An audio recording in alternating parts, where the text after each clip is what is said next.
রোহিঙ্গারা জাতিগত নিধনের শিকার, মর্যাদার সাথে দেশে ফেরার ব্যবস্থা নিতে হবে এখনই। জাতিসংঘে প্রধানমন্ত্রী। রোহিঙ্গা সংকট সমাধানে 5 দফা প্রস্তাবনা। রোহিঙ্গাদের দেশ ছাড়তে বাধ্য করছে মিয়ানমার সেনাবাহিনী, সরজমিনে ঘুরে ব্রিটিশ এমপি। সহিংসতা বন্ধে সূচীয় সেনাবাহিনীর প্রতি আহ্বান যুক্তরাষ্ট্রের। চালের দাম পাইকারি বাজারে কমলেও প্রভাব নেই খুচরা বাজারে। খোলা বাজারে চাল নেই এফতার অভিযোগ। এবং উত্তর কোরিয়ার বিরুদ্ধে অর্থনৈতিক নিষেধাজ্ঞা আরোপ করল যুক্তরাষ্ট্র। পরমাণু কর্মসূচির অর্থায়ন বন্ধ করাই লক্ষ্য। প্রধানমন্ত্রী শেখ হাসিনা বলেছেন, মিয়ানমারের রাখাইনে রোহিঙ্গারা জাতিগত নিধনের শিকার। তাদের মর্যাদার সাথে নিজ দেশে ফিরে যাওয়ার ব্যবস্থা করতে হবে। জাতিসংঘ সহ বিশ্ব সম্প্রদায়ের প্রতি আহ্বানও জানিয়েছেন তিনি। একই সাথে রোহিঙ্গা সংকটের স্থায়ী সমাধানে 5 দফা সুপারিশ তুলে ধরেন প্রধানমন্ত্রী। জাতিসংঘ সাধারণ পরিষদের 72তম অধিবেশনে আলোচনায় অংশ নিয়ে প্রধানমন্ত্রী এসব কথা বলেন। বিস্তারিত জানাচ্ছেন তানজিল মেহেদি। বিশ্ব নেতাদের সবচেয়ে বড় আসর জাতিসংঘ অধিবেশন। সাধারণ অধিবেশনের আলোচনায় এবার 14তম বারের মতো বক্তব্য রাখেন প্রধানমন্ত্রী শেখ হাসিনা। বক্তব্যের শুরুতেই উঠে আসে রোহিঙ্গা সংকট প্রসঙ্গ। মিয়ানমারের রাষ্ট্রীয় সহিংসতার কড়া সমালোচনা করেন প্রধানমন্ত্রী। রোহিঙ্গাদের মিয়ানমারে ফেরত যাওয়া ঠেকানোর জন্য মিয়ানমার কর্তৃপক্ষ মিয়ানমারের অভ্যন্তরে সীমানা বরাবর স্থল মাইন পুঁতে রাখছে। এতে আমরা ভীষণভাবে দুশ্চিন্তাগ্রস্ত। এসব মানুষ যাতে নিরাপদে এবং মর্যাদার সঙ্গে নিজ দেশে ফিরে যেতে পারে, এখনই তার ব্যবস্থা করতে হবে। এই ইস্যুতে আন্তর্জাতিক সম্প্রদায়কে পাশে পাওয়ায় ধন্যবাদ জানান প্রধানমন্ত্রী।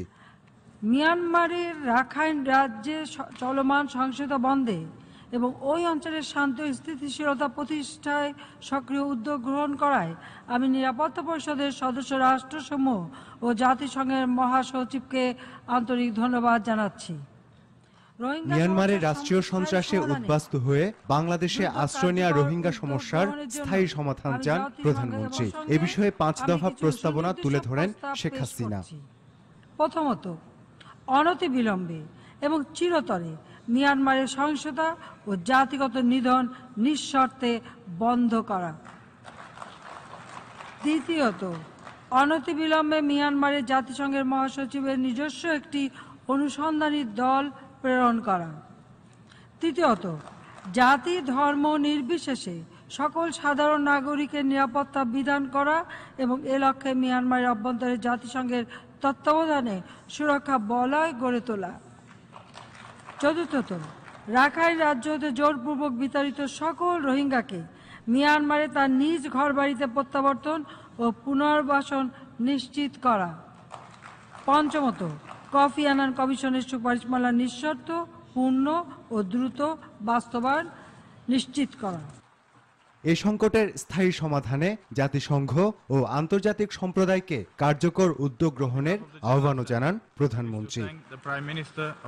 পৃথিবী জুড়ে গণহত্যা বন্ধে 25শে মার্চকে আন্তর্জাতিক গণহত্যা দিবস হিসেবে স্বীকৃতি দিতে বিশ্ব নেতাদের কাছে দাবি জানিয়েছেন প্রধানমন্ত্রী শেখ হাসিনা। জাতিসংঘের 72তম অধিবেশনের সাধারণ আলোচনায় তিনি এই দাবি জানান। পাশাপাশি ধর্মের নামে সহিংস জঙ্গিবাদের নিন্দা জানিয়ে বৈশ্বিক সন্ত্রাস বন্ধে সমন্বিত উদ্যোগ নেওয়ার আহ্বানও জানান তিনি। তানজিল মেহেদির আরও একটি প্রতিবেদনে দেখুন বিস্তারিত। 25শে মার্চ 1971, বাংলাদেশের ইতিহাসের নৃশংস রাত। সেই কাল রাতে অপারেশন সার্চলাইটের নামে পাকিস্তানি হানাদাররা নেমেছিল নারকীয় গণহত্যায়। স্বাধীনতার 4 দশক পরে এসে জাতীয় সংসদ সম্প্রতি দিনটিকে গণহত্যা দিবস হিসেবে ঘোষণা করেছে। জাতিসংঘের 72তম অধিবেশনে সাধারণ আলোচনায় অংশ নিয়ে এবার দিবসটির বিশ্ব স্বীকৃতি চাইলেন প্রধানমন্ত্রী শেখ হাসিনা। বিশ্বের কোথাও যাতে কখনোই আর এ ধরনের জঘন্য অপরাধ সংঘটিত না হয়, সেজন্য আমি বিশ্ব সম্প্রদায়কে সম্মিলিত পদক্ষেপ গ্রহণের আহ্বান জানাচ্ছি। আমি বিশ্বাস করি 71-এর গণহত্যা সহ সকল ঐতিহাসিক ট্র্যাজেডির আন্তর্জাতিক স্বীকৃতি আমাদের এই লক্ষ্য অর্জনে গুরুত্বপূর্ণ ভূমিকা রাখবে। বিশ্ব শান্তি ইস্যুতেও কথা বলেন প্রধানমন্ত্রী। জাতিসংঘ শান্তি তহবিল গঠিত হলে $1 লাখ মার্কিন প্রতীকী অনুদানের ঘোষণা দেন প্রধানমন্ত্রী। মধ্যপ্রাচ্য শান্তি আলোচনা পুনরায় শুরু করা এবং ভ্রাতৃপ্রতিম ফিলিস্তিন জনগণের বিরুদ্ধে সব ধরনের বৈষম্য এবং শত্রুতা নিরসনের জন্য আমি সকলের প্রতি আহ্বান জানাচ্ছি। প্রধানমন্ত্রী বলেন, সন্ত্রাস ও সহিংস জঙ্গিবাদ শান্তি, স্থিতিশীলতা ও উন্নয়নের জন্য সবচেয়ে বড় হুমকি। তাই এর বিরুদ্ধে তার সরকারের জিরো টলারেন্স নীতি পুনর্ব্যক্ত করেন তিনি। সন্ত্রাসীর কোনো ধর্ম নেই, বর্ণ নেই জানিয়ে সন্ত্রাসের শিকার মানুষের সুরক্ষা দাবি করেন শেখ হাসিনা। বৈশ্বিক সমস্যা মোকাবেলায় আমার প্রস্তাব হচ্ছে, 1. সন্ত্রাসীদের অস্ত্র সরবরাহ বন্ধ করতে হবে। 2. সন্ত্রাসবাদী অর্থায়ন বন্ধ করতে হবে। এবং 3. শান্তিপূর্ণ উপায়ে আন্তর্জাতিক বিবাদ মীমাংসা করতে হবে। এ সময় বিশ্ব নেতাদের সামনে দেশের উন্নয়নে তার সরকারের নেয়া নানা পদক্ষেপ আর উন্নয়ন দর্শন তুলে ধরেন প্রধানমন্ত্রী। বলেন, টেকসই উন্নয়ন লক্ষ্যমাত্রা বাস্তবায়নে তিনি অঙ্গীকারাবদ্ধ। আমরা যুদ্ধ চাই না, শান্তি চাই।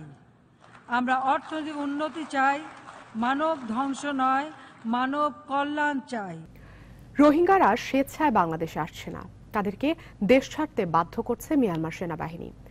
বাংলাদেশ মিয়ানমার সীমান্ত এলাকা সরজমিনে পরিদর্শন করে এমন মন্তব্য করেছেন যুক্তরাজ্যের ক্ষমতাসীন কনজারভেটিভ পার্টির সংসদ সদস্যদের প্রতিনিধি দল। তারা মনে করেন, রোহিঙ্গা সংকট এখন বৈশ্বিক সংকটে রূপ নিয়েছে, এজন্য পুরো বিশ্বকে এক হতে হবে সমস্যা সমাধানে। রামিম হাসানের প্রতিবেদনে বিস্তারিত।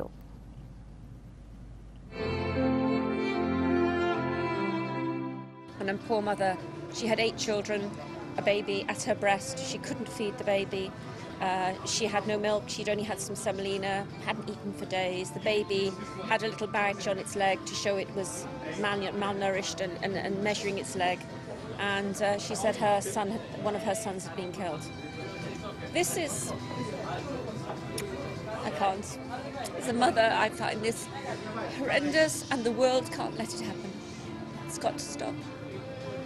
রোহিঙ্গাদের দুর্দশার চিত্র দেখে শেষ পর্যন্ত আবেগ ধরে রাখতে পারলেন না ব্রিটিশ এমপি অ্যান মেইন।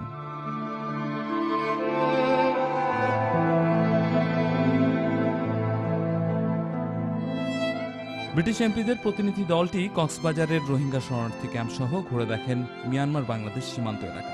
ঢাকায় ফিরে নিউজ 24-এর সাথে একান্ত সাক্ষাৎকারে তারা জানান, মিয়ানমার সরকারের দাবির সাথে বাস্তবতার মিল নেই। রাষ্ট্রীয় পৃষ্ঠপোষকতায় রোহিঙ্গাদেরকে দেশ ছাড়তে বাধ্য করার প্রমাণ তারা পেয়েছেন। আমরা সেখানে ল্যান্ডমাইন স্থাপনের প্রমাণ পেয়েছি। এটা বন্ধ করতে হবে। তারা তাদের দেশের নাগরিকদেরকে বের করে দিচ্ছে। ল্যান্ডমাইন পাতার উদ্দেশ্যই বলে দেয়, রোহিঙ্গারা যেন নিজের দেশে ফিরতে না পারে, সেটাই মিয়ানমার সেনাবাহিনী নিশ্চিত করছে।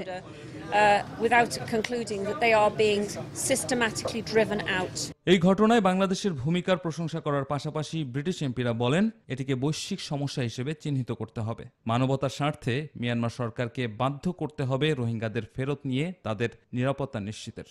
That's really important that everybody gets involved to try and help, because প্রত্যেক দেশ ও জাতিকে এই ইস্যুতে এক হতে হবে, কারণ বাংলাদেশ একা এই সংকট মোকাবেলা করতে পারবে না, আর তা উচিত নয়। ইতিমধ্যে 4 লাখ মানুষ এসেছে। এই ছোট্ট দেশের জন্য এটা একটি বড় চাপ। Really needs all the help. That's why the world needs to come together. Well, it's really important that we continue to put pressure on the Myanmar government. Myanmar সরকারের উপর আন্তর্জাতিক চাপ অব্যাহত রাখতে হবে। আমি তো বলবো আরো বাড়াতে হবে। আমি যেসব রোহিঙ্গাদের সাথে কথা বলেছি, সবাই নিজের দেশে ফিরতে চায়, কিন্তু তাদের দেশ তাদের জন্য নিরাপদ না। সেই নিরাপত্তা মিয়ানমার সরকারকেই নিশ্চিত করতে হবে। তাদের মতে এই সভ্য সময়ে এসে এ ধরনের ঘটনা কোনোভাবেই চলতে দেওয়া যাবে না। সেখানে কি কি পণ্য আছে, কতগুলো আছে, সেটা এন্ট্রি করছি এবং 12টা পয়েন্ট অনুসারে আমরা বিভাজন করে দিচ্ছি। এটাতে সুবিধা হলো ত্রাণের ইকুইটেবল ডিস্ট্রিবিউশনটা নিশ্চিত হচ্ছে, একটা শৃঙ্খলা থাকবে এবং ডিস্ট্রিবিউশন পয়েন্টগুলোতে আমাদের একজন করে ডিএস আছেন, একজন ম্যাজিস্ট্রেট আছেন, উপজেলা পর্যায়ের কর্মকর্তা কর্মচারী আছেন, আনসার সদস্য আছে, পুলিশ আছে এবং স্কাউট সদস্য আছে। আজকে থেকে আমরা বিএনসিসিকে আহ্বান করেছি, বিএনসিসি এসছেন। তো টোটালি, এবং শুরুতে যেটা ছিল কন্ট্রোল রুমটা না থাকার কারণে স্টার্টিংয়ে যারা ত্রাণ নিয়ে